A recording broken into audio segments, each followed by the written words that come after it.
Rain lily গাছের যত্ন যে খুব বেশি নিতে হয় এমন কিন্তু না। রেইন লিলি গাছ আপনি শুধু লাগাই দিবেন, লাগানোর পরে ওর শুধু পর্যাপ্ত পরিমাণে একটু পানি দিবেন আর পর্যাপ্ত পরিমাণে একটু খাদ্য দিলেই হয়। এই গাছে যে প্রত্যেকদিন যত্ন করতে হয়, আলাদা করে খাবার দিতে হয় এমনটা না। আপনি সামান্য কিছু এই যে রেইন লিলি গাছের টিউব লাগিয়ে দেবেন, তাহলে এতেই এনাফ। আপনার একটা একটা করে বাড়তে বাড়তে আপনি যে পাত্রে রাখবেন পুরো পাত্রটা ভর্তি হয়ে যাবে। শুধু কিছুদিন সময় লাগবে। আর আপনি যদি চান রেইন লিলি গাছে যে পর্যাপ্ত পরিমাণে ফুল আসুক, তাহলে অবশ্যই আপনি প্রত্যেক বছর গাছটাকে ছাঁটাই করবেন।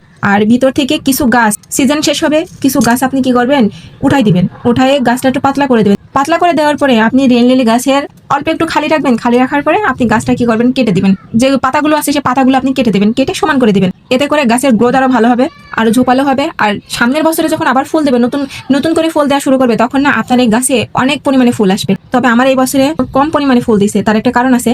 তার কারণটা হচ্ছে আমি এর আগের বছর আমি গাছগুলো অনেক সুন্দর দেখাচ্ছিল, যার জন্য আমি কি করছি, গাছগুলো কাটি নাই, ছাঁটাই করে দিই নাই। ভিতরে একদম গিজাগিজি অবস্থা, যে অল্প কিছু পরিমাণ যে একটু কমাই দিব, তা কিন্তু কমাই দিইনি। না কমানোর কারণে এই বছরে আমার সব থেকে কম ফুল দিই। এক একটা মগ থেকে হয়তো 2-1টা করে ফুল ফুটছে। এই বছরে যেমনটা আশা করছিলাম তেমনটা পাই নাই। তো যাক, তারপর আলহামদুলিল্লাহ। তো আমার বাগানের ভিডিওগুলো তোমাদের কেমন লাগে অবশ্যই কিন্তু তোমরা তোমাদের মতামত জানিও। আর হ্যাঁ, আমার ভিডিওগুলো যদি ভালো লাগে অবশ্যই কিন্তু আমার পাশে থাকবে, আমাকে সাপোর্ট করবে আর একটা করে ফলো করে যাবে।